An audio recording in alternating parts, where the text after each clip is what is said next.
करो आरंभ।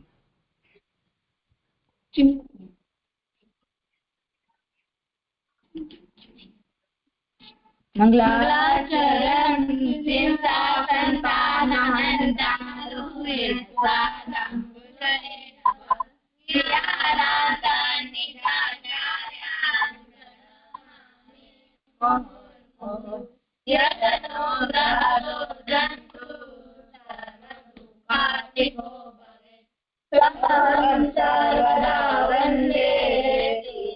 वल्लभनन्दनम्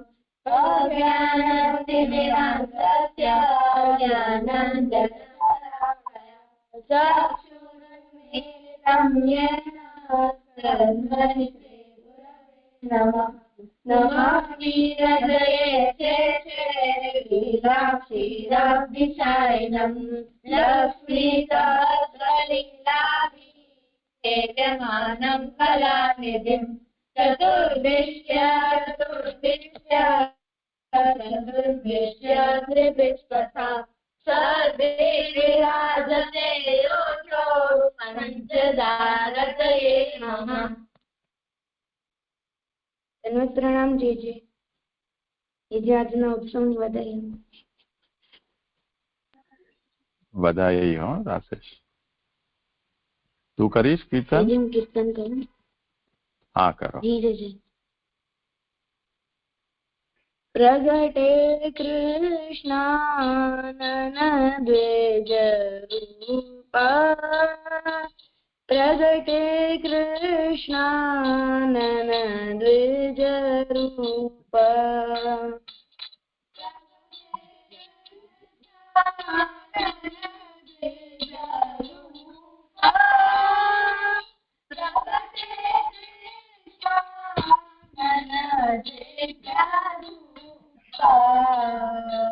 माधव मास कृष्ण एकादशी आए अग्नि स्वरूप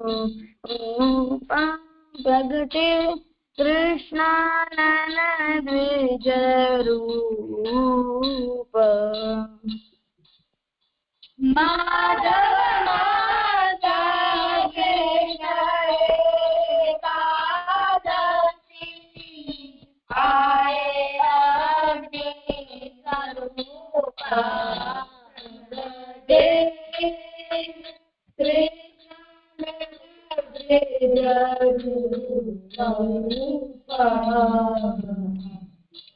देवी जीव धारण कारण आनंदमय रस रूप देवी जीव उदाहरण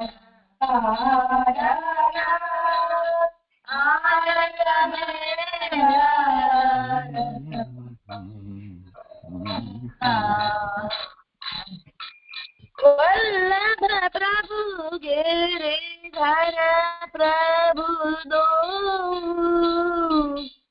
एक स्वरूप प्रगटे कृष्णानन द्विज रूप वल्लभ प्रभु गिरिधर प्रभु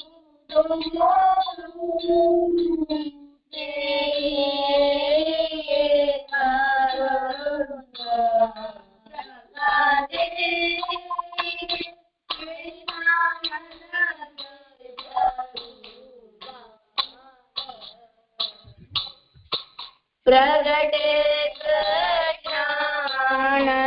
द्विज रूप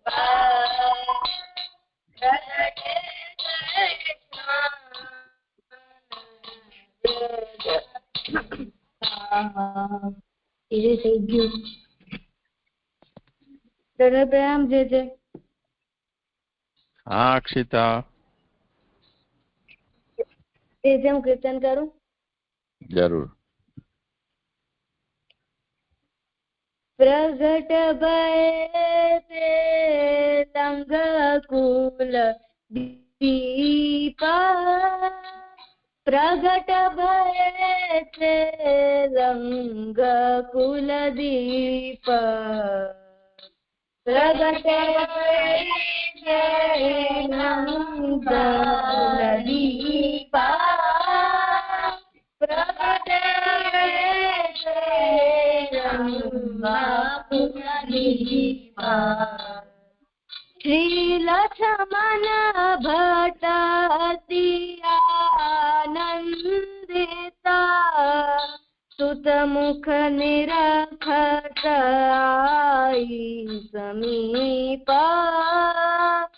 प्रगट भये ते लंग कुल दीप लक्ष्मण भट्ट अति आनंदिता सुत मुख निरखत साई समीप प्रगट भये ते लंग कुल दीप मातैलम्मा पूलितन माना जोपजत मुक्ता फलसीप मातैलम्मा पूलितन माना जोपजत मुक्ता फलसीप सगुण दास मुख कहता नावे यश गावत नवखंड तप्त दीप प्रगट भये ते लंग कुल दीप सगुण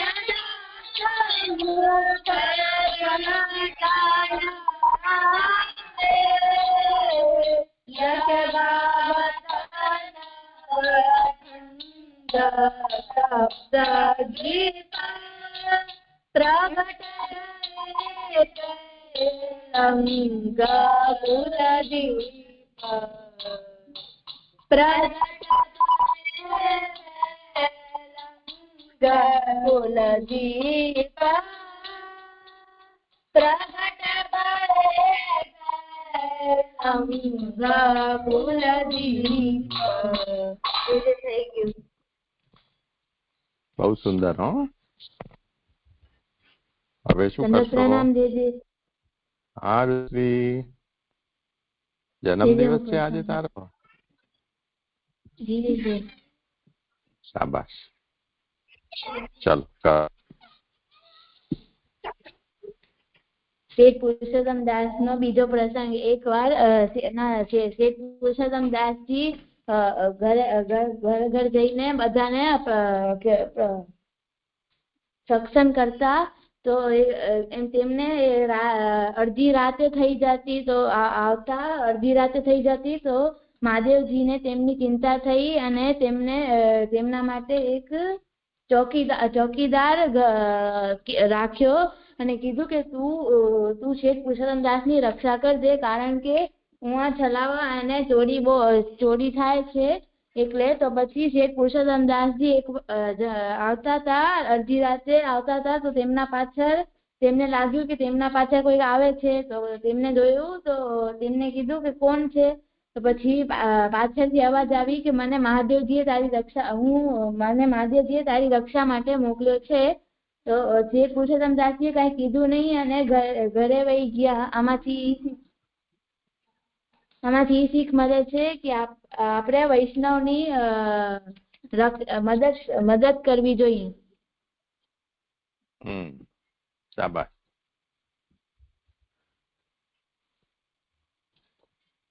કોઈ શબ્દ છે આમાં? જેમાં વૈષ્ણવ શબ્દ છે. વૈષ્ણવ એટલે જે વિષ્ણુના અનન્ય ભક્ત હોય એને વૈષ્ણવ કહેવાય. શાબાશ. ધીરે થઈ ગયું. મહાદેવજી પણ છે ને? મહાદેવજી કોને કહેવાય છે?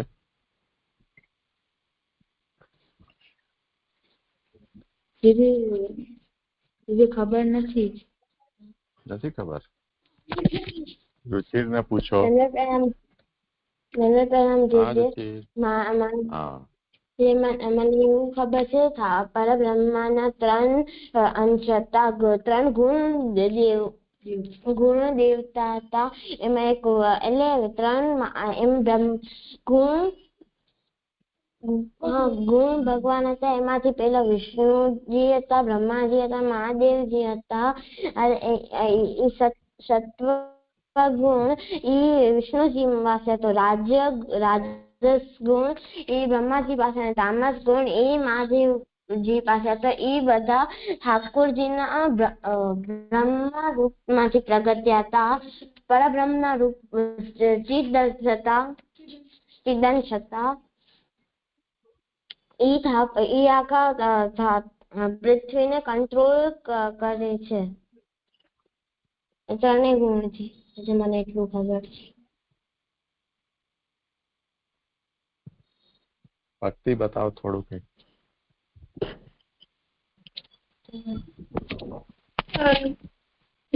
મને પણ એવું ખબર છે, બસ એક્સ્ટ્રા એટલું ખબર છે કે પરબ્રહ્મ શ્રી કૃષ્ણ પરબ્રહ્મ સૌથી પહેલા છે ને પરબ્રહ્મએ પોતાના અંશમાંથી 3 દેવતા બનાવ્યા, વિષ્ણુ બ્રહ્મા અને શિવ. તો સૌથી પહેલા વિષ્ણુજી બનાવ્યા. વિષ્ણુ ભગવાનની નાભીમાંથી બ્રહ્માજી પ્રકટ થયા અને બ્રહ્માજીએ રુદ્ર એટલે કે મહાદેવજીને પ્રકટ કર્યા. આ 3 એવી રીતે પ્રકટ થયા. અને સત્વગુણના જે દેવતા છે એને આપણે વિષ્ણુજી કહીએ છીએ. પછી રાજસ ગુણના બ્રહ્માજી કહીએ છીએ અને એના કંટ્રોલર, રાજસ ગુણના કંટ્રોલર બ્રહ્માજી છે, સત્વગુણના કંટ્રોલર વિષ્ણુજી છે, તામસ ગુણના કંટ્રોલર શિવજી છે. એટલે મને પણ એટલું જ ખબર છે. હવે બસ આમાં અમુક જે થોડા શબ્દો છે એને સુધારવાની જરૂર છે. તેમ રુચિરે કહ્યું કે ચિદંશ, પછી તે કહ્યું કે પોતાના અંશમાંથી. તો ચિદંશ કે અંશની આવશ્યકતા નથી. આ જગત સૃષ્ટિને પ્રકટ કરવા માટે પરબ્રહ્મે જે રૂપ ધારણ કર્યું એને બ્રહ્મા કહેવાય છે. તે જ રીતે ઉત્પન્ન થયેલા જગતનું પાલન કરવા માટે પરબ્રહ્મે જે રૂપ ધારણ કર્યું એ વિષ્ણુ કહેવાય છે. અને જે જગત છે એનો લય કરવા માટે ભગવાન પરબ્રહ્મે જે રૂપ ધારણ કર્યું એ શિવ, મહાદેવ કે રુદ્ર કહેવાય છે. એટલે પરબ્રહ્મનું જે રૂપ જગતને ઉત્પન્ન કરે છે એ રજોગુણના અધિષ્ઠાતા બ્રહ્મા કહેવાય છે. પરબ્રહ્મ રૂપમાં જગતનું પાલન કરે છે એ સત્વગુણના અધિષ્ઠાતા વિષ્ણુ કહેવાય છે.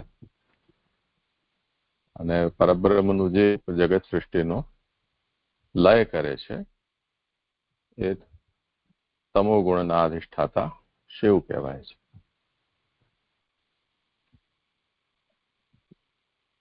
એટલે ભગવાને જ આ 3 રૂપોને ધારણ કર્યા છે. એટલે પરબ્રહ્મના આ 3 ગુણાવતાર કહેવાય છે. ગુણો 3 છે, સાત્વિક, રાજસ અને તામસ. એ ગુણના કંટ્રોલ માટે ભગવાને આ 3 રૂપો ધારણ કર્યા છે. એ બ્રહ્મા, વિષ્ણુ અને શિવ છે. સિદ્ધાંત મુક્તાવલીમાં શ્રી મહાપ્રભુજી આજ્ઞા કરે છે, યાદ કરો, જગત્તુ ત્રિવિધમ પ્રોક્તમ બ્રહ્મ વિષ્ણુ શિવાસ્તત દેવતા રૂપવત પ્રોક્તા.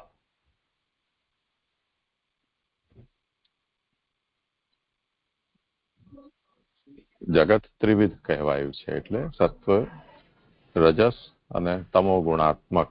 આમ જગત ત્રિવિધ કહેવાયું છે. જગત્તુ ત્રિવિધમ પ્રોક્તમ. તત એટલે ત્રિવિધ કહેવાયેલું છે તે કારણે બ્રહ્મા, વિષ્ણુ અને શિવ એ ત્રણ એ દેવતા કહેવાયા છે, એના નિયમ કરનારા.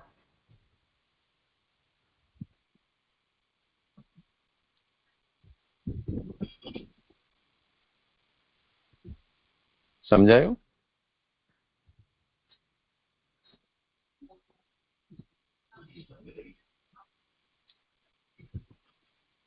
ભક્તિ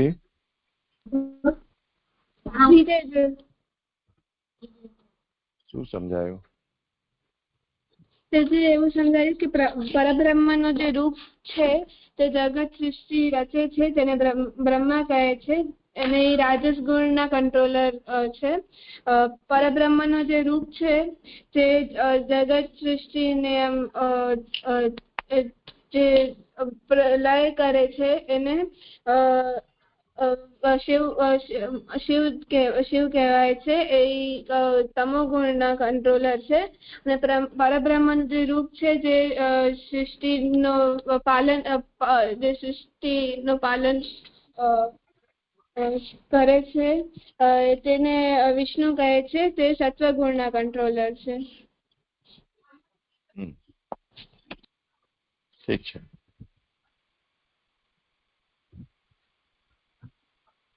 હવે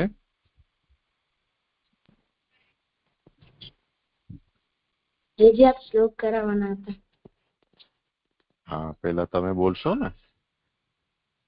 જી જી જી.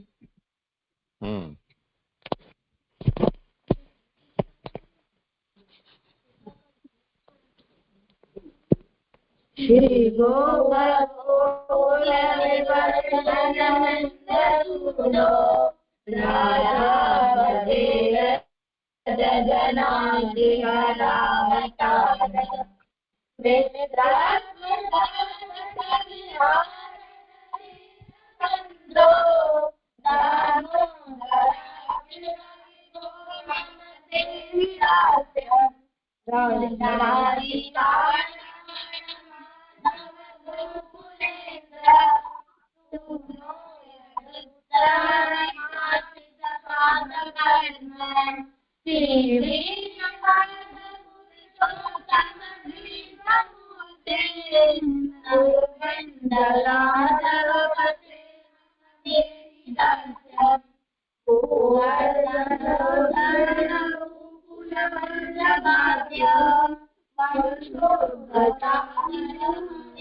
ચલો આગળનું કરી લઈએ. હવે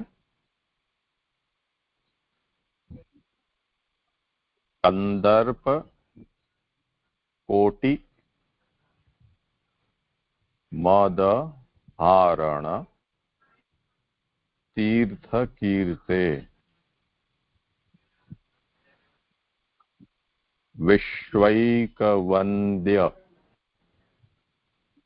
આમાં બે વસ્તુ ધ્યાનમાં લેવાની છે. એક તો શ છે એ મીંડાવાળો છે, જેને તાલવ્ય શકાર કહે. જીભને દાંતના ઓર પાછળ લઈ જઈને એને વાળીને પછી બોલવાનું શ. અને વંદ્ય વંધ્ય દ છે, ન દ અને ય. વિશ્વૈક વંદ્ય કરુણાર્ણવ तीर्थपाद सर्वज्ञ, જેમને જેમ બોલવું હોય તેમ, સર્વજ્ઞ સર્વજ્ઞ સર્વજ્ઞ, સર્વવરદાશ્રય કલ્પવૃક્ષ, નારાયણાખિલ ગુરો મમ દેહિ દાસ્યમ. કંદર્પકોટિમદહારણ તીર્થકીર્તે વિશ્વૈકવંદ્ય કરુણાર્ણવ તીર્થપાદ સર્વજ્ઞ સર્વવરદાશ્રય કલ્પવૃક્ષ નારાયણાખિલ ગુરો મમ દેહિ દાસ્યમ. ચલો ભક્તિ. કંદર્પ કોટિ મદ હારણ તીર્થ કીર્તે વિશ્વૈક વંદ્ય કરુણાણવ તીર્થપાદ સર્વજ્ઞ સર્વવરદા શ્રય કલ્પવૃક્ષ. કંદર્પકોટિ મદહારણ તીર્થકીર્તે વિશ્વૈક વંદ્ય કરુણાણવ તીર્થપાદ સર્વજ્ઞ સર્વવરદાશ્રય કલ્પવૃક્ષ નારાયણાખિલ ગુરો મમ દેહિ દાસ્યમ. નારા આમાં નારાયણા લખેલું તો સુધારી દો. નારાયણાખિલ ગુરો, જેમાં પણ હોય ને સુધારી દેજે. નારાયણાખિલ ગુરો મમ દેહિ દાસ્યમ. તમે કઈ પુસ્તક જુઓ છો? એ જે ગુજરાતીની પૌષ્ટિ પાઠાવેલી છે ઈ. મોટી છે, મોટી સાઈઝની છે, નવી છપાઈ છે? ના, નાનકડી જૂની જે છે. અચ્છા, તો એમાં પણ હા એ નાની છે. સારું, ચલો રાશેષ.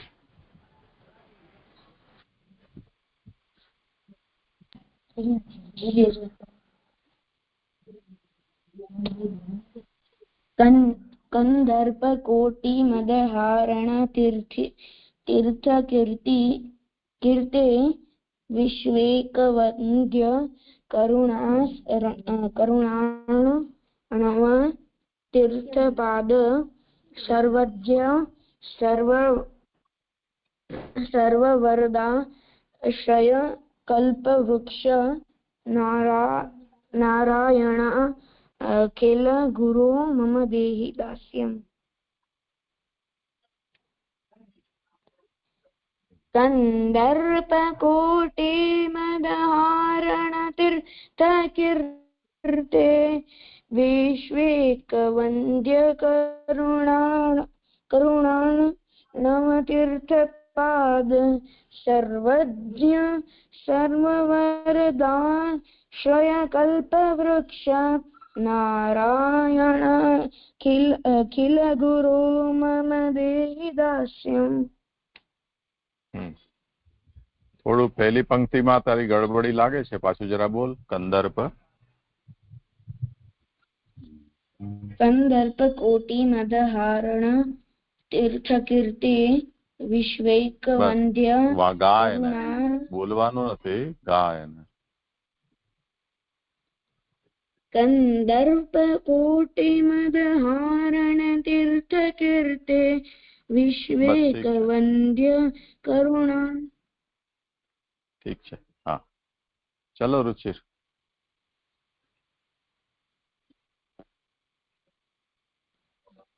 ગંધર્પ કોટિમદહારણ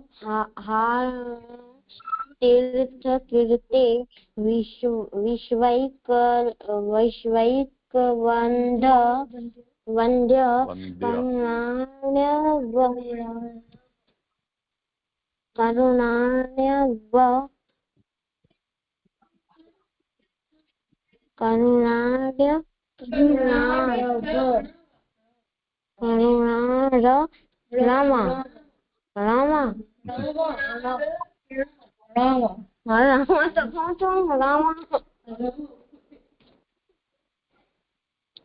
હું બોલાવું ને એવી રીતે બોલ.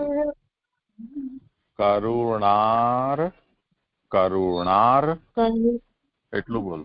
કરુણાણ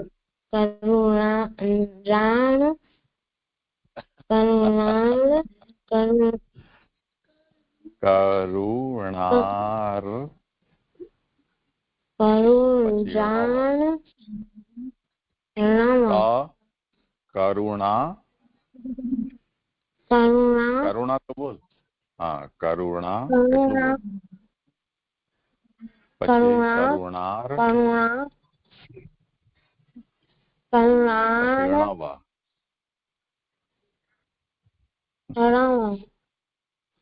પેલા જે રેફ હોય છે ને અણા ઉપર ચડેલો, એને અડધો ર પહેલે બોલી લેવાનો. તો કરુણાર અણવ.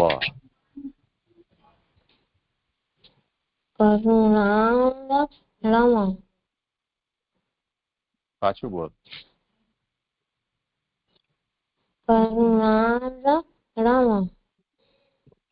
પણ ર જે બોલે છે એ આખો નહીં, અડધો બોલવાનો, એટલે એ રેફ નો ઉચ્ચાર થાય. કરુણાર્ણવ.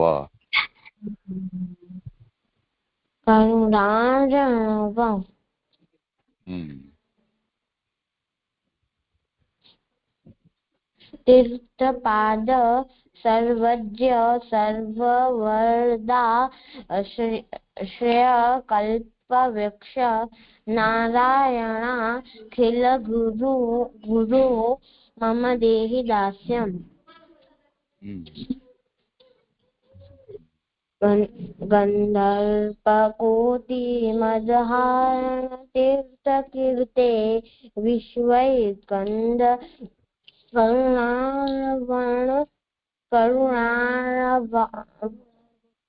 કરુણાણવ તીર્થપાદ સર્વજ્ય સર્વવરદા શ્રીય કલ્પવૃક્ષ નારાયણાખિલ ગુરુ મમ દેહિ દાસ્યમ.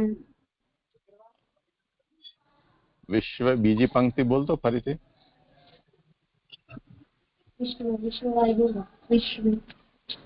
વિશ્વૈકંદ કરુણાણવ. અરે તું વ ખાઈ જાય છે. વિશ્વૈકવંદ વંદ્ય. વિશ્વૈકવંદ્ય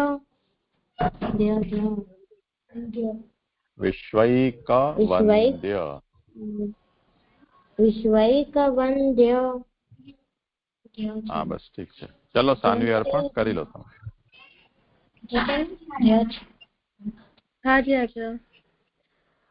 કંદર્પકોટિમદહારણ તીર્થકીર્તે વિશ્વૈકવંદ્ય કરુણાર્ણવ તીર્થપાદ સર્વજ્ઞ સર્વવરદાશ્રય કલ્પવૃક્ષ નારાયણાખિલ ગુરો મમ દેહિ દાસ્યમ.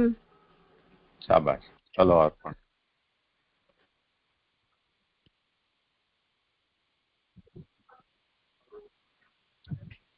कन्दर्पकोटिमदहारनतीर्थकीर्ते विश्वेकवन्द्य करुणार्णवतीर्थपाद सर्वज्ञ सर्ववरदाशय कल्पवृक्ष नारायणाखिल गुरो मम देहि दास्यम्।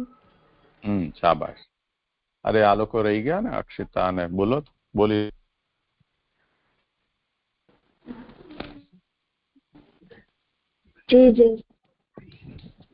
कंदर्पकोटिमदहारणतीर्थकीर्ते विश्वैकवन्द्य करुणार्णव तीर्थपाद सर्वज्ञ सर्ववरदाश्रय कल्पवृक्ष नारायणाखिल गुरो मम देहि दास्यम्। શાબાશ.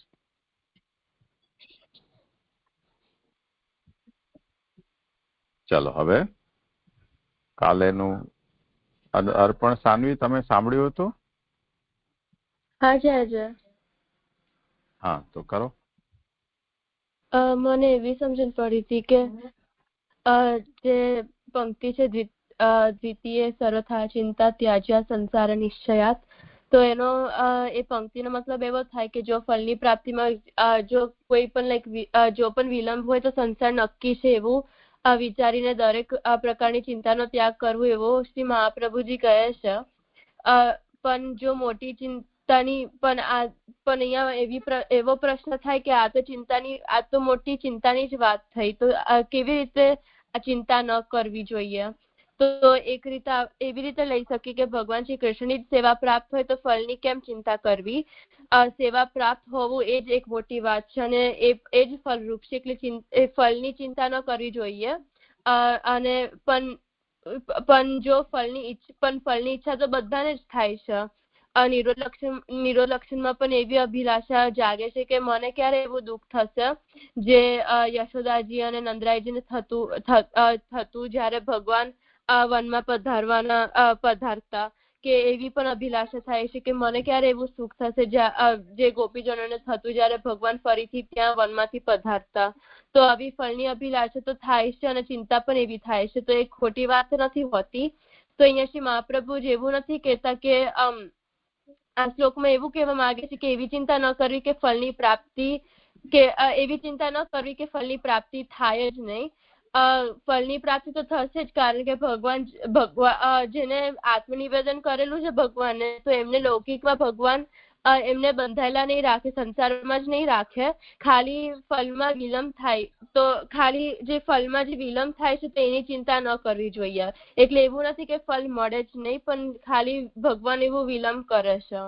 અને કારણ કે ભગવાન એવું કરે કે જે સિદ્ધ કક્ષા પર જે ભક્ત હોય તો એમને જો આ ભૂતલ ઉપર જે સિદ્ધ કક્ષા પર જે ભક્ત હોય તો એમને ભૂતલ ઉપર રાખે, જેના વડે જે સાધારણ જે સાધન કક્ષાના જે ભક્ત હોય એમને એવું એમને ગાઈડન્સ મળે. તો એટલે ફળમાં વિલંબ થઈ જાય તો એવી ચિંતા ન કરવી કે કાયમ માટે જ સંસારમાં ફસાયેલા રહેશે, એવું હું સમજીતી જાય.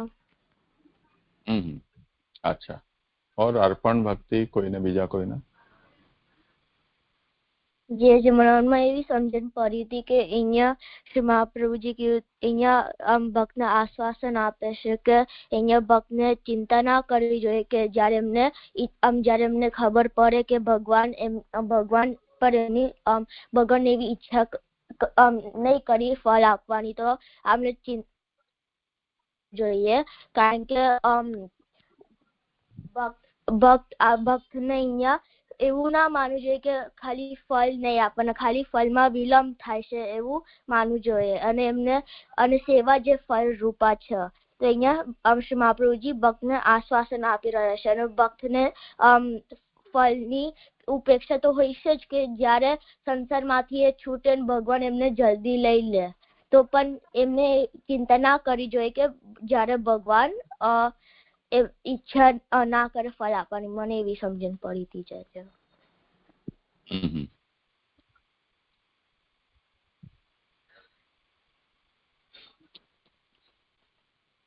જે મને આમાં એવું છે મને આમાં એવું સમજાયું હતું કે જે બીજો બાધક એટલે પ્રતિબંધ જો ભગવાન દ્વારા પ્રતિબંધ ઉભો કરવામાં આવ્યો જ હોય તો એના માટે કહ્યું છે કે જ્ઞાન માર્ગનો આશ્રય પણ સુલભ ન રહી જાય.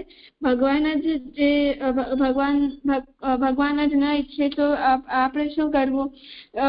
તો તેથી જે ફળ પ્રાપ્ત થશે તેની ચિંતા આપણે મૂકી દેવી જોઈએ. તો જો પ્રભુ અલૌકિક ફળ આપવા નથી ઈચ્છતા તો એવું કઈ ન થઈ શકે. એનો એવી રીતે અર્થ ન લેવો જોઈએ કે પ્રભુની આપણે આમ સંસારમાં મૂકી દેશે કે આપણી લૌકિક ગતિ કરશે, એવો આપણે એનો અર્થ ન લેવો જોઈએ.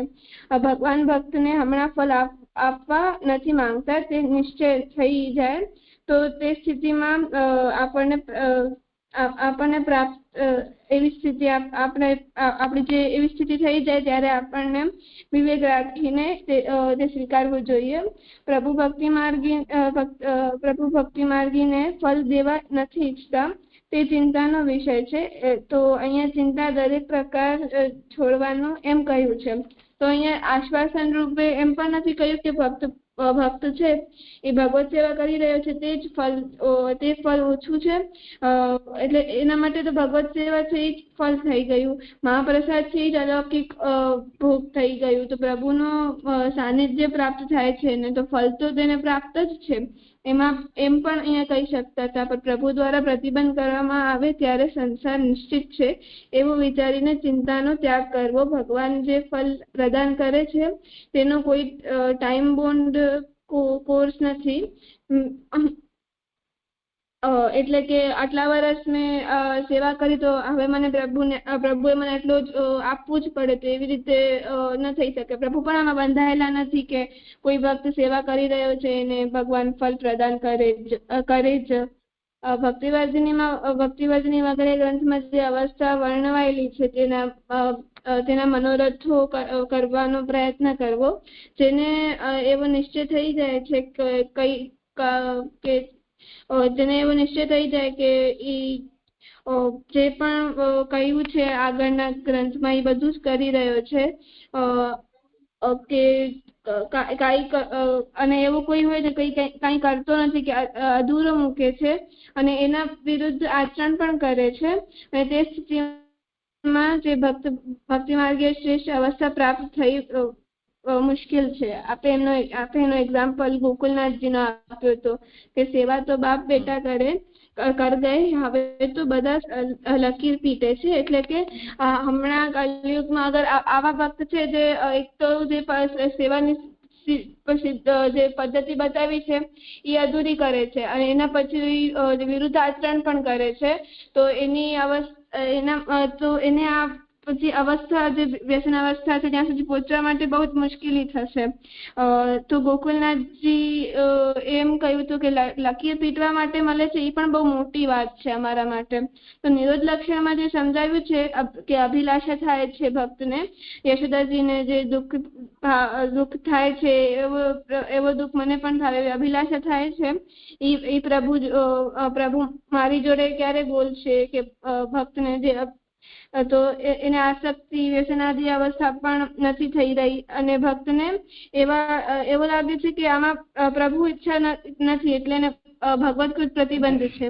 તો સંસાર નિશ્ચિત છે તેથી ચિંતા ન કરવી ને આ રીતે એને સંસાર નિશ્ચિત છે તેથી ચિંતા ન કરવી અને આ રીતે ન સમજવું જોઈએ કે સંસારમાં જે પ્રવાહી લોકો છે તે સાથે ભક્તની ગતિ થઈ જશે, એવું આપણને ન સમજવું જોઈએ. પ્રભુ તેની લૌકિક ગતિ કરવા માંગે છે તેવું ન વિચારવું જોઈએ, કારણ કે નવરત્નમાં શ્રી મહાપ્રભુજીએ કહ્યું છે કે પ્રભુ પોતાના ભક્તોની લૌકિક ગતિ નથી કરતા, ચિંતા મુક્ત રહેવાનું કહે છે. અને એવું થઈ શકે છે કે જે ભક્તમાં સંસારિક આવેશ આવી જાય અમુક સમય માટે. તો પ્રભુના ધામમાં જે ભક્તો છે એ ભગવત સેવામાં છે, તે છતાં તેમને કોઈ ના કોઈ કારણવશ નિમિત્તથી ભૂતલ ઉપર આવવું પડે છે, પણ એ ટેમ્પરરી છે. એમની ગતિ લૌકિક નહીં થાય. જ્યારે તે લોકો અપરાધ મુક્ત થશે કે અથવા જે પ્રભુની ઈચ્છા છે ઈ થઈ જશે પૂરી, તો ત્યારે તે લોકો પોતાના મૂળ સ્વરૂપમાં અને સ્થાનમાં પ્રાપ્ત કરી લેશે. અત્યારે પ્રભુ કોઈ કારણવશ ફળ પ્રદાન નથી કરી રહ્યા તેવું વિચારીને ફળ મળશે જ નહીં તેવી ચિંતાનો ત્યાગ કરવો જોઈએ. એનો એક્ઝામ્પલ આપણે વ્રજભક્તોનો આપ્યો હતો કે ઠાકોરજીએ વેણુનાથ કરી હતી, વ્રજભક્તો ત્યાં ગયા હતા અને પછી ઠાકોરજી સંતાઈ ગયા, તો એમણે એવું ચિંતા પહેલા તો બહુ શોધ્યા, પછી ચિંતા કરવાનું મૂકી દીધું કે પ્રભુ પોતે જ સંતાયા છે તો પ્રભુ પોતે જ પ્રકટ થશે, તો બધું પ્રભુ પર મૂકી દીધું. એમ મને એવું સમજાયું હતું. હા, શાબાશ. જો હવે એમાં જ લીલાના જ ઉદાહરણમાં એવું વર્ણન આવે છે કે જ્યારે ઠાકોરજી બાળકો સાથે વનમાં પધાર્યા અને બાળકોને ભૂખ લાગી તો નજીકમાં બ્રાહ્મણો યજ્ઞ કરી રહ્યા હતા. તો ઠાકોરજીએ એમ આજ્ઞા કરી કે તમે બ્રાહ્મણોને જઈને એમ કહો કે કૃષ્ણ બલરામ વનમાં પધાર્યા છે અને અહીંયા એમને ભૂખ લાગી છે, તો થોડું અન્ન આપે. તો બાળકો ત્યાં ગયા તો બ્રાહ્મણો એમની ઉપેક્ષા કરી, એમને અન્ન ના આપ્યું. બિચારા એ લોકો પાછા આવી ગયા ઠાકોરજી પાસે. પાછા આવીને એ લોકોએ કહ્યું કે અમને તો કંઈ મળ્યું નહીં ત્યાંથી. ઠાકોરજીએ આજ્ઞા કરી કે હવે તમે એ બ્રાહ્મણોની પત્નીઓ છે એમની પાસે જાઓ કે જે લોકો યજ્ઞ માટેની સામગ્રી તૈયાર કરી રહ્યા છે. તો એ ગયા ત્યાં. તો ત્યાં જઈને એમણે માંગ્યું તો એ લોકો તો એકદમ પ્રસન્ન થઈ ગયા કે યજ્ઞનું સાક્ષાત ફલ પ્રાપ્ત થઈ ગયું. યજ્ઞ દ્વારા જેમને આહુતિ આપવાની છે એ તો સાક્ષાત અહીંયા પધાર્યા છે, તો એમને આપણે અને માંગી રહ્યા છે તો આપણે એમને સ્વયં આપણા હાથે અંગીકાર કરાવીએ તો યજ્ઞથી પણ મોટું ફલ છે. તો એ લોકો ત્યાં આવ્યા. પણ એમાંથી એક જે બ્રાહ્મણની પત્ની હતી એને એના પતિએ રોકી દીધી, ન આવવા દીધી. બીજા બધા ઠાકોરજી પાસે પધાર્યા અને એમણે ભોજન કરાવ્યું ઠાકોરજીને અને સખાઓને. જેમને રોકી દીધા એમને એટલું બધું દુઃખ થયું કે એમણે પોતાનો પ્રાણ છોડી દીધા.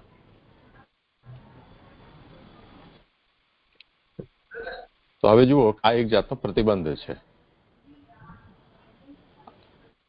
અન્ય જે બ્રાહ્મણીઓ છે એમને તો પ્રાપ્તિ થઈ ભૂતલ ઉપર આ જ દેહથી. આપણે એમ કહીએ કે આ અલૌકિક સામર્થ્ય રૂપ પહેલું ફલ, જેને આદ્ય સિદ્ધેત મનોરથ, એમ મનોરથ શબ્દથી શ્રી મહાપ્રભુજીએ કહ્યું છે. મનોરથ એટલે આપણી બધાની ઈચ્છા, ભક્તની ઈચ્છા. તો આનાથી વધારે મોટી બીજી શું ઈચ્છાની પૂર્તિ હોઈ શકે કે ઠાકોરજી સાક્ષાત પધારે, માંગે અને આપણે એમને ભોજન કરાવી શકીએ. તો એમને એમનું અલૌકિક સામર્થ્ય રૂપ પ્રથમ ફલ છે તેની પ્રાપ્તિ થઈ આ જ દેહથી ભૂતલ પર.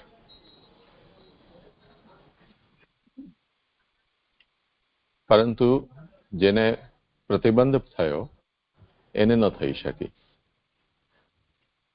તો એને ન થઈ શકી તો આ દેહથી ન થઈ શકી તો એને પોતાનો દેહ છોડીને આત્માથી ભગવાનને પ્રાપ્ત કર્યા. શરીરને રોકી શકાય, આત્માને થોડું રોકી શકાય, મનને થોડું રોકી શકાય. તો મન તો પ્રભુમાં હતું જ, પણ દેહ છોડીને આત્મા પણ એને પોતાની પ્રભુમાં મિલાવી દીધી, એટલે સાયુજ્ય થઈ ગયું. તો અહીંયા જે એમ કહેવામાં આવ્યું છે કે દ્વિતીય સર્વથા ચિંતા ત્યાજ્યા. અગર દ્વિતીય એટલે કે બીજો પ્રતિબંધ હોય, ભગવાન દ્વારા થતો પ્રતિબંધ હોય. અત્યારે આ પ્રતિબંધ ભગવાન દ્વારા થયેલો છે કે બાહ્ય પ્રતિબંધ, લૌકિક પ્રતિબંધ છે, એને આપણે અત્યારે ન વિચાર કરીએ. આપણે એવું માનીને ચાલીએ કે આ પ્રભુની ઈચ્છાથી થયેલો પ્રતિબંધ છે. કેમ કે આટલા નજીકમાં પ્રભુ પધાર્યા હોય અને તેમ છતાં ફલથી વંચિત રહી જાય તો એમાં કોઈ બીજાનું સામર્થ્ય કેમ હોઈ શકે કે એને અટકાવી શકે? તો એ પ્રભુએ જ અટકાવેલું છે એવું આપણને માનવું જોઈએ. તો પતિએ રોકેલી છે એ પણ પ્રભુએ જ પ્રેરણા કરીને એને રોકી એને એમ સમજવું જોઈએ. એના કારણો જે પણ હોય તે ભગવાન જાણે. તો આ એક ભગવત્કૃત પ્રતિબંધ છે. અને દ્વિતીય સર્વથા ચિંતા ત્યાજ્ય. તો જેને રોકી છે, જેને પ્રતિબંધ પડ્યો છે, એણે એનો રસ્તો પોતાની રીતે કાઢી લીધો કે તમે શરીરને રોકી શકો છો, આત્માને તો નથી રોકી શકતા. તો શરીર છોડીને આત્મા તો ચાલી ઠાકોરજી પાસે. એવી રીતે અહીંયા સમજવાનું છે. દ્વિતીય સર્વથા ચિંતા ત્યાજ્ય એટલે પુષ્ટિમાર્ગીય કે ભક્તનો જે પ્રાપ્ત થનારું ફલ માત્ર અહીંયા પ્રાપ્ત નહીં થાય એમ નહીં સમજવાનું, પણ મનોરથરૂપ ફલ છે એ પ્રાપ્ત થશે જ એવો કોઈ નિયમ આપણે ન રાખી શકીએ. જેમ મેં કાલે ઉદાહરણ આપ્યું હતું કે ભાઈ અમે તો ગયા હતા જંગલમાં એ આશાથી કે અમને ત્યાં જે અમે વર્ણન સાંભળ્યું છે તે બધું અમને જોવા મળશે. આપણો મનોરથ હતો. પણ કેમ કે સરકારે 16 જૂનથી 3 મહિના માટે જંગલ બંધ કરી દીધું હતું, તો એ મનોરથ પૂર્ણ ન થયો. એનો અર્થ એવો થોડો છે કે આપણે જે લોકોએ ગૂગલ ફોટોમાં કે મેપમાં તે લોકેશન ઉપર જે સ્થળનું પર્યટન કરે છે એ પર્યટનના વિડીયો કે ફોટોગ્રાફ આપણે જોઈને આનંદ ન લઈ શકીએ, અથવા એ જંગલના આસપાસ આપણે જઈ ન શકીએ કે ફરી ન શકીએ, એવું થોડું છે. અથવા 3 મહિના પૂરતો એ પ્રતિબંધ છે, જ્યારે ખુલશે તે વખતે તો આપણે જઈ જ શકીએ. તો એ અર્થમાં આપણે અહીંયા સમજવું જોઈએ કે દ્વિતીય સર્વથા ચિંતા ત્યાજ્ય. હવે સંસાર નિશ્ચયાત આ જે શબ્દ છે એટલા પૂરતું આપણે એમ સમજવું જોઈએ કે આ જે સંસાર છે એ લૌકિક ગતિ એની થાય એ અર્થમાં નહીં, પરંતુ અત્યારે પ્રભુ જે ફલમાં વિલંબ કરવા માંગે છે એટલા પૂરતું આ સંસાર છે. તો જે કાલે મેં ઉદાહરણ આપ્યું કે રેલવેમાં રિઝર્વેશન ન હોય, ગયા અને ત્યાં સીટ્સ હવે અવેલેબલ જ નથી, આપણને ત્યાં રોકાઈ જવું પડે. તો બીજે દિવસે ફરીથી અથવા બીજી ટ્રેન પાછી આવે નહીં ત્યાં સુધી આપણો પ્લેટફોર્મ ઉપર સમય વિતાવવું પડે, આપણે યાત્રાથી વંચિત રહેવું પડે. તો એ સંસાર થઈ ગયો.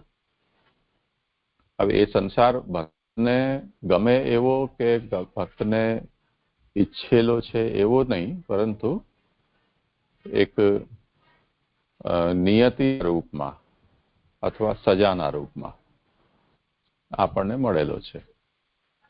આપણે ઈચ્છતા તો બીજું કંઈક હતા, અને અત્યારે જે સ્થિતિમાં છીએ એ આપણા માટે ઈચ્છનીય નથી સ્થિતિ,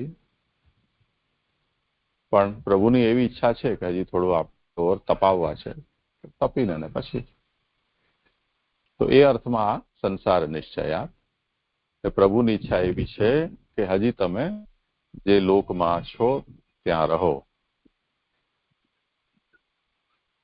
એ અર્થમાં એને સંસાર સમજવું.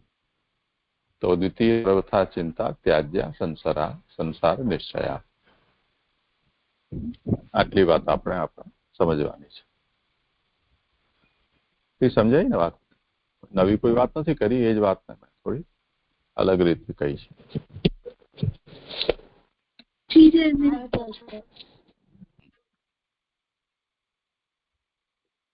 તો હવે બીજો શ્લોક લેવો છે આગળનો. નત્વાદ્ય દાત્રતા નાસ્તિ તૃતીય બાધક ગ્રહમ. વાંચી લો ચલો. એના ઉપરનું વાંચો, એના ઉપરના કેપ્શન, પછી શ્લોક અને એનો ભાવાનુવાદ. જી જય આંશિક રીતે પણ જો આદ્ય ફળ સિદ્ધ ન થતું હોય તો ભગવાન તેનું દાન હાલ કરવા નથી ઈચ્છતા એમ સમજવું.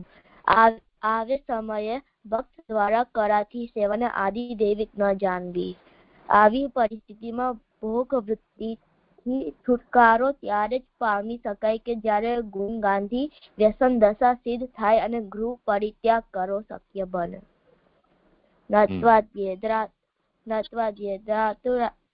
દાતૃતા નાસ્તિ તૃતીય બાધકમ ગૃહમ.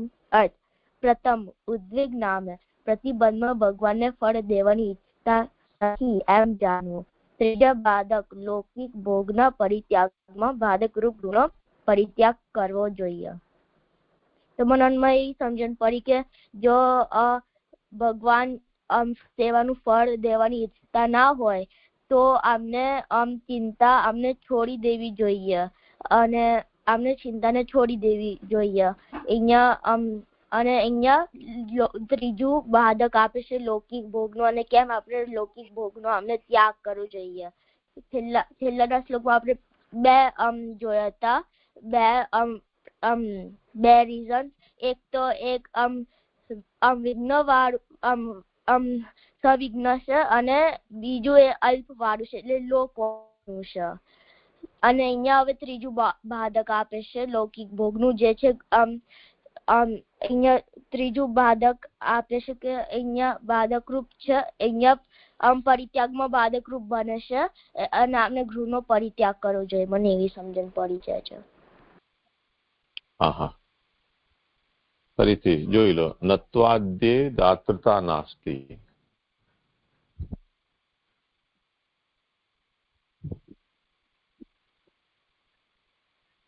આદ્ય એટલે અલૌકિક સામર્થ્ય. ન આદ્ય એટલે અલૌકિક સામર્થ્ય રૂપ જે પ્રથમ ફલ છે એ જો ન મળે તો ન આદ્ય તું એટલે અલૌકિક સામર્થ્ય રૂપ પ્રથમ ફલની પ્રાપ્તિ જો પ્રભુ ન કરાવે તો દાતૃતા નાસ્તિ. દાતૃતા આપવાની ઈચ્છા, ભગવાનને ફલ આપવાની ઈચ્છા નથી. Full stop.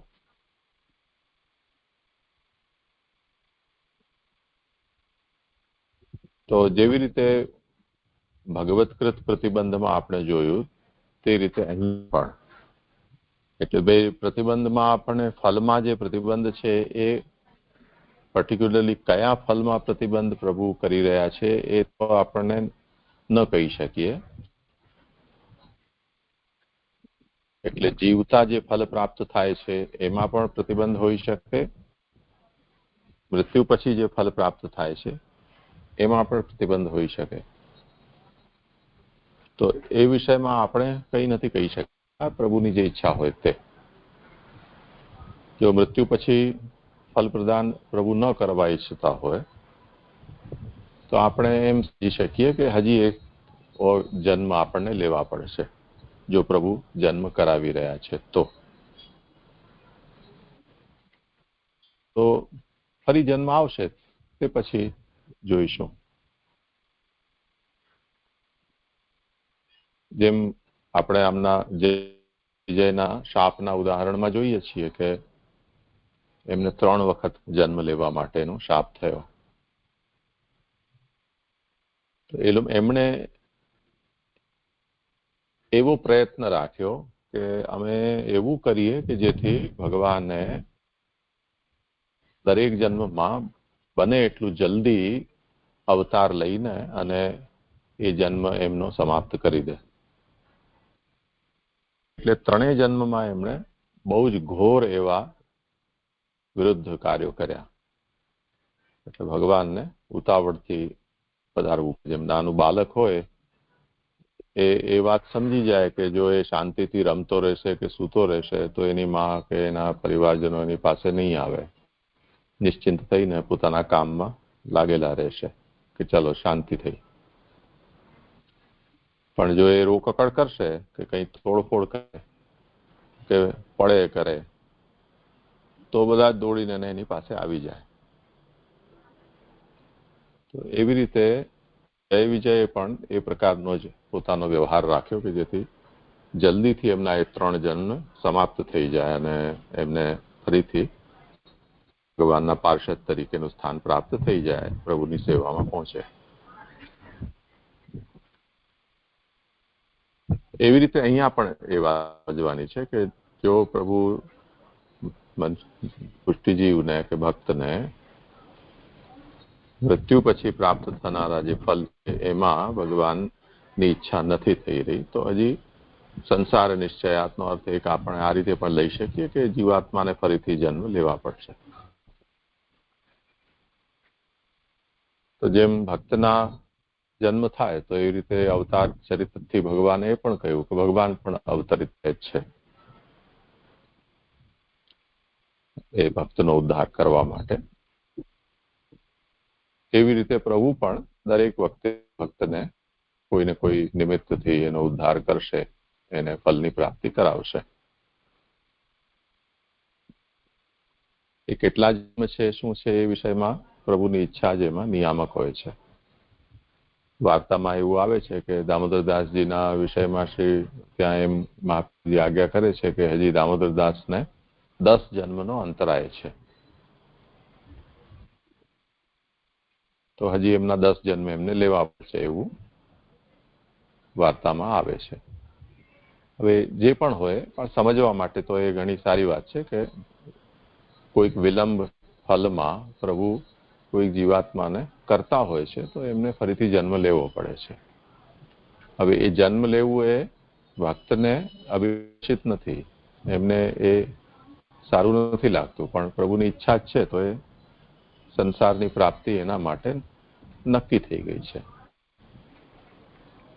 એવી જ રીતે આદ્ય ન આદ્ય તું, જો અલૌકિક સામર્થ્ય તો ભૂતલ ઉપર પ્રાપ્ત થનારું ફલ છે, એને અહીંયા ઉપર જે કોષ્ટકમાં શબ્દ આપ્યો છે કે સેવા જો આધિદૈવિક ન થાય તો અલૌકિક સામર્થ્યનો મતલબ સેવાનું આધિદૈવિક થવું. એના ઘણા બધા વ્યાખ્યાનો છે. સેવાનું આધિદૈવિક થવું એનો મતલબ આપણા હૃદયમાં પ્રભુ પ્રત્યે પ્રેમ થઈ જવું, એટલે મહાત્મ્ય જ્ઞાન અને સુદૃઢ સર્વતોધિક સ્નેહપૂર્વક પ્રભુની સેવા, આ એનું મિનિમમ અર્થ છે. તે જ રીતે નિરોધ લક્ષણમાં જે પ્રપંચ વિસ્મૃતિપૂર્વક ભગવદ આસક્તિ કહી છે તેવું, અથવા જેને સર્વાત્મ ભાવ કહ્યો છે તે પ્રકારની સેવા, જેમાં આગળ જતા આ આપણા તરફથી જે સેવા એ ઉત્તમ અવસ્થાઓ ગણી શકાય અથવા સિદ્ધિ કહી શકાય. ભગવાન તરફથી જો વિચાર કરો તો સ્થાનુભાવ જતવવું કે સાક્ષાત્કાર પ્રભુ દ્વારા થાય, કે પ્રભુની વિશિષ્ટ જે લીલાઓ છે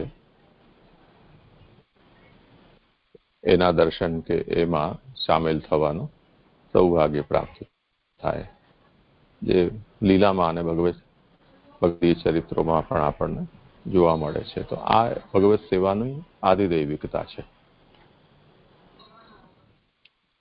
તો જો પ્રભુ પ્રથમ ફલ અલૌકિક સામર્થ્ય નથી આપવા ઈચ્છતા તો પ્રભુની, એટલે જો એ ફલ પ્રાપ્ત નથી થતું તો એ ફલ આપવાની પ્રભુની ઈચ્છા નથી. તે સ્થિતિમાં ભગવત સેવામાં આધિદૈવિકતાનું પ્રાકટ્ય નહીં થાય. આ સમજવું, આ તો સરળ સમજવાની વાત છે. નહીં થાય તો નહીં થાય, પ્રભુની ઈચ્છા નથી તો. કેમ કે આપણે જે આપણા પાર્ટમાં જે કંઈ પણ પહોંચવાનું છે, સાધન કરવાના છે, પ્રયત્ન કરવાના છે, એ નિરોધ સુધી છે, વ્યસન સુધી છે કે માનસી સુધી છે. તેથી વધારે તો આપણા વશમાં છે નહીં કંઈ. તે પછી પ્રભુ તરફથી જે છે અનુભાવ, સાક્ષાત્કાર, કે પ્રભુ લીલામાં આપણને પ્રભુના લીલાના વિશિષ્ટ લીલાના દર્શન છે. જેમ એ વૈષ્ણવને કહ્યું કે તમે આંખ ખોલીને દર્શન કરો, હું ભોજન કરી રહ્યો છું, જે પંખું કરવા માટેનો આંખ મીચીને આજ્ઞા કરી હતી. અથવા જેવી રીતે સરકારી વાળી બાઈના પ્રસંગમાં છે કે લોંડી દ્વારા પંખો કરતી વખતે ઠાકોરજીએ કહ્યું કે તું સંભલવાળા તો સૂતા છે, બહાર ચોબારામાં જઈને તું ખોલીને મને પંખો કર. ગાગરાના સ્ત્રી પુરુષના પ્રસંગમાં આવે છે કે ઠાકોરજીએ એ લોકો બહાર બીંજતા સૂતા હતા તો ઠાકોરજીએ કહ્યું કે અંદર સૂઈ જાઓ વગેરે વગેરે. તો આ બધો છે એ ભગવત સેવાનું આદિદૈવિક થઈ જવું એના કેટલાક ઉદાહરણો છે. તો સાનુભાવ, સાક્ષાત્કાર કે વિશિષ્ટ લીલાઓમાં ના દર્શનને એમાં સામેલ કરવું. જેમ કૃષ્ણદાસજીના પ્રસંગમાં આવે છે કે ઠાકોરજી રાસ કરવા પધારે ને એમને પખાવજ વગાડવા માટે આજ્ઞા કરે, તે રીતે. પટેલની વાર્તા આવે છે કે ગાયોની સેવામાં વરસાદમાં જઈ ન શક્યો પ્રસાદ લેવા, તો ઠાકોરજી આવીને એમને આપી ગયા. નરોના પ્રસંગમાં આવે છે કે કટોરો પોતે ઠાકોરજી ત્યાં એમના ઘરે મૂકી ગયા. આ બધું તો આ જે છે એ સેવાનો આદિદૈવિકપણું છે. હવે જે પ્રકારનું નથી થઈ રહ્યું અને જો કોઈને એવો પ્રતિબંધ આવી રહ્યો છે કે જેનાથી એમની પ્રભુ સેવા છે એ છૂટી જાય, જે આપણે સાધન પ્રકરણમાં બતાવેલા વિક્ષેપાદ અથવા શક્ત્યા પ્રતિબંધાદપી ક્વચિત ત્યાગ્રહ પ્રવેશેવા પરપીડાદી સંભવે વગેરેમાં આપણે જોયું. તો તે સ્થિતિમાં તો જે ભગવત સેવાથી વિમુખ થશે એટલે પ્રતિબંધ એટલો પ્રબલ થઈ જાય કે સેવા પણ છૂટી જાય. દાખલા તરીકે ગોવિંદદાસ ભલ્લાના પ્રસંગમાં આપણે જોઈએ છીએ કે ઠાકોરજીએ ફરિયાદ કરી કે આપનો સેવક મને બહુ ચીડાવે છે. પછી શ્રી મહાપ્રભુજી પૂછતા પૂછતા પધાર્યા અને ખબર પડી કે આના કારણે ઠાકોરજીને તકલીફ છે. મહાપ્રભુજી કહ્યું કે સુધરી જા. એ ન સુધર્યા તો મહાપ્રભુજી કહ્યું કે તો સેવા છોડી દો. તેમણે છોડી દીધી. હવે ભગવત સેવાથી વિમુખ થયા તો સાવ ગયા. તો હવે તે સ્થિતિમાં જે ભોગ શરીર તો શરીરનો નિર્વાહ જેનાથી થશે, પ્રભુ સેવામાં છીએ નહીં તો મહાપ્રસાદ તો મળશે નહીં. તો અસમર્પિત વસ્તુ લૌકિક પદાર્થ છે એનાથી જીવન નિર્વાહ ચલાવવો પડશે.